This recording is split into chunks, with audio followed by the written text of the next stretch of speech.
میں ہوں عبدالرشید اور آج ہم نہایت ہی اہم ٹیکنالوجی پر بات کر رہے ہیں جو کہ ہے وائرلیس بجلی، یعنی کہ بغیر تار کے آپ کے گھر تک بجلی کا حصول۔ سائنسدان جو ہیں وہ بڑی تیزی کے ساتھ اس چیز کے اوپر کام کر رہے ہیں کہ کس طرح مستقبل قریب میں بجلی کو آپ کے گھر تک بغیر تار کے پہنچایا جائے۔ نہ صرف بجلی کو آپ کے گھر تک بغیر تار کے پہنچایا جائے بلکہ آپ کے گھر کے اندر لگی ہوئی جو اپلائنسز ہیں ان کو بھی اسی طرح آن کیا جائے کہ ان کو آن کرنے کے لیے بھی کسی تار کی ضرورت نہ ہو۔ بالکل ایسے ہی جیسے آپ بغیر کسی وائر لگائے اپنے موبائل کو وائی فائی سے کنیکٹ کرتے ہیں، بالکل ایسے ہی جیسے آپ وائرلیس چارجر سے موبائل چارج کرتے ہیں۔ آئیے سمجھتے ہیں کہ یہ عمل کیسے ہوگا، کیسے وائرلیس بجلی آپ کے گھر تک آئے گی، سائنسدان اس عمل میں کس حد تک کامیاب ہو چکے ہیں، اسی پر تفصیلی بات کرتے ہیں۔ آج سے 130 سال پہلے یعنی 1890 میں ایک امریکی سائنسدان نے یہ دعویٰ کیا تھا کہ بجلی کو ایک علاقے سے دوسرے علاقے تک وائرلیس کے ذریعے پہنچایا جا سکتا ہے۔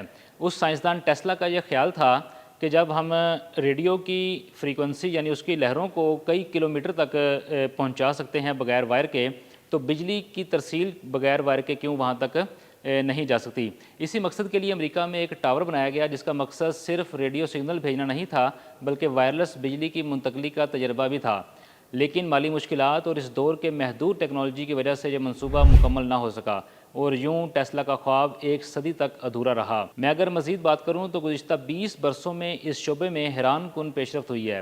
طاقتور semiconductors, microwave laser technology, مصنوعی ذہانت اور جدید اینٹینا سسٹم نے سائنسدانوں کو ایک بار پھر اس خواب کے قریب پہنچا دیا ہے۔ اب سوال یہ ہے کہ کیا واقعی بجلی تاروں کے بغیر کہیں بھیجی جا سکتی ہے؟ اگر موبائل چارج ہو سکتا ہے تو کیا پورا گھر اس بجلی کے ساتھ چل سکتا ہے؟ یہی وہ سوال ہے جس پر دنیا کے کئی بڑے ممالک اربوں ڈالر جو ہیں وہ اس وقت خرچ کر رہے ہیں۔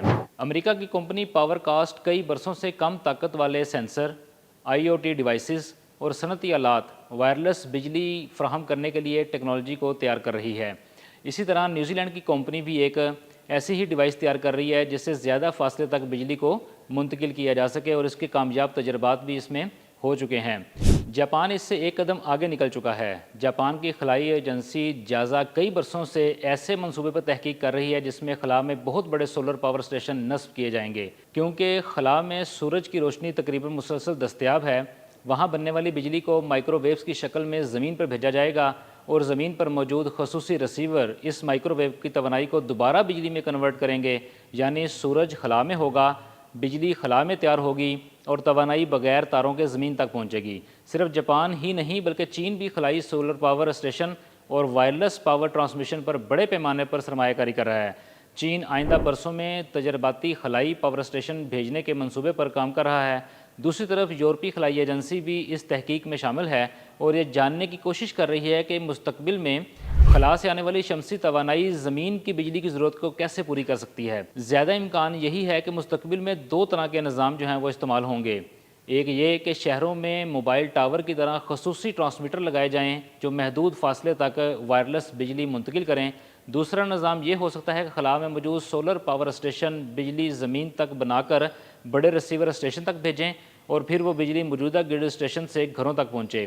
اصل مسئلہ بجلی پیدا کرنا نہیں بلکہ اسے محفوظ طریقے سے طویل فاصلہ طے کروا کر زمین تک لے کر آنا ہے، اور اصل چیلنج اس وقت سائنسدانوں کے لیے یہ بنا ہوا ہے خلا سے لے کر زمین تک اس میں موجود جو آپ کے ہوائی جہاز آئیں گے، جو آپ کے چرند پرند اس میں اڑنے والی مخلوقات آئیں گی، ان کو کس طریقے سے کس نقصان سے کس طریقے سے بچایا جائے گا۔ اور اس میں سب سے بڑا تیسرا مسئلہ جو ہے وہ ہے کہ اس کی لاگت۔ ظاہر ہے خلا کے اندر سولر پینل لگیں گے، وہاں سے بجلی پیدا کر کے زمین کے اوپر بھیجی جائے گی، یہاں پر ٹرانسمیٹر لگیں گے جس کے اوپر ایک بڑی لاگت جو ہے وہ آنے والی ہے۔ لیکن خوشائند بات یہ ہے کہ اس کے اوپر بڑی تیزی کے ساتھ سائنسدان جو ہیں وہ کافی حد تک کامیاب ہو چکے ہیں اور بہت سے تجربات جو ہیں ان کو اس چیز کی نوید دے رہے ہیں کہ وہ اس کو کرنے میں کامیاب ہو جائیں گے۔ ایک وقت تھا جب mobile phone, internet, wi fi, charging devices جو ہیں یہ ایک ناممکن خواب نظر آتے تھے، لیکن آج یہ ہماری زندگی کا حصہ ہیں۔ اسی طرح ٹیسلا کا 130 سال پرانا خواب جو ہے وہ بھی حقیقت بننے جا رہا ہے۔ آج نہیں تو کل ضرور یہ عمل جو ہے مکمل ہوگا اور یہ بجلی جو ہے آپ کے گھروں تک وائرلیس یعنی بغیر تار کے پہنچائی جائے گی۔